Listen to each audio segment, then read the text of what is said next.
Well, hey, real estate fans, welcome back to the weekly podcast. So glad you could join us today. There is a really big lawsuit brewing in the courts revolving the real estate companies, a couple of big ones, and also the National Association of Realtors. And what are they fighting about? They're fighting about money. There's a movement to separate the payment of the buyer's agent from the seller's side of the transaction. Let me dive into that just a little bit. What happens now, at least in Oregon and a lot of other places, that when you buy a house, your real estate agent on the buyer's side gets paid from the seller. And so there's a little bit of a fuss, maybe a big fuss in the courts if that's fair or not. And also if the buyer's agent is really working for the seller. So they're working that all out. But in the meantime, it's making the news, and it's making the news to the point where some of the real estate agencies are starting to prepare their agents if this works out to where buyers will be paying for their own real estate agent. Now, before we panic, let me first of all say, no matter what happens in the real estate world, we always adjust.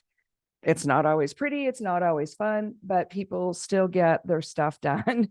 Now, this would be a really big shift, but we've had big shifts in the real estate world before, and we don't know 100% if it's going to come down the pike, but it's gotten far enough along. I thought I should tell you about it because a lot of you folks track the trends in the United States and worldwide, and this is definitely getting some airtime.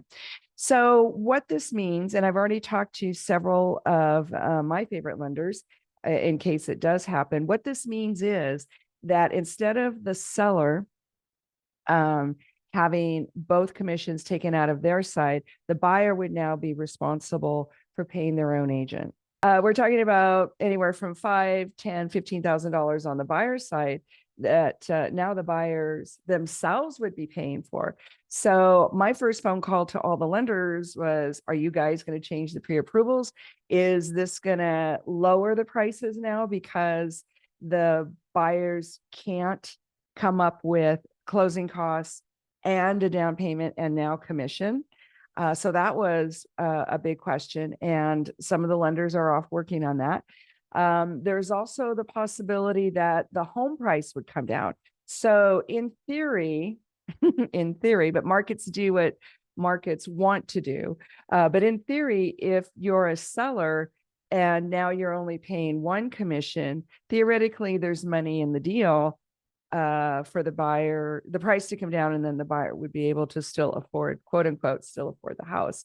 So we don't really know what's going to happen. And if this comes into play in 2024, when we still have a housing shortage and the prices are high, how is that going to affect the transactions? But again, it's not 100%, but it's far enough along. I wanted you guys to have a heads up in case you hear something about it. That's what it is.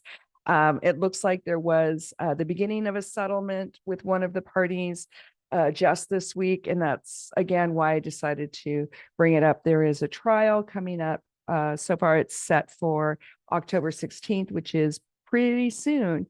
And we'll bring you an update from there. In the meantime, Southern Oregon is still hopping. We have quite a lot of activity. If you look at the market trends analysis that's on my YouTube every week, we post the activity for all three counties, Jackson, Josephine, and Klamath County. And not to do a spoiler alert, but Jackson County prices were up year over year this week, 6%. We don't see that every week, but we are seeing each of the three counties jockey for stability, which is what we have been watching all summer. It's still a great time to sell. So I'm going to plant that seed. You can call me this weekend or next week, and we can talk about putting your house on the market. We still have a few more buyers than sellers. And we're starting to see some multi-offer situations again in the lower price ranges. So I'm not trying to make it sound better than it is, but I am trying to tell you that it's still a good time to buy. And if and whenever the Federal Reserve decides to lower the interest rates and all that changes, if you get a good price right now, and we look for some appreciation, small amount of appreciation, even in the next year or two, you're still making money. All right. So give me a call, give me a text, 541-301-7980. We can get your house on the market in as quick as a week if we have to.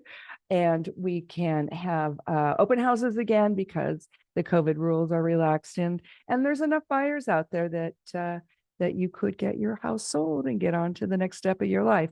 If you're buying, please be aware that this potential lawsuit that we were just talking about could be a game changer in your qualification. There's a reason to maybe get into escrow before something gets decided. But again, we don't want to panic. We just want to be aware. All right. So that's it for this week. Give me a call, give me a text. Have a beautiful Southern Oregon weekend. We'll talk to you next week. Bye now.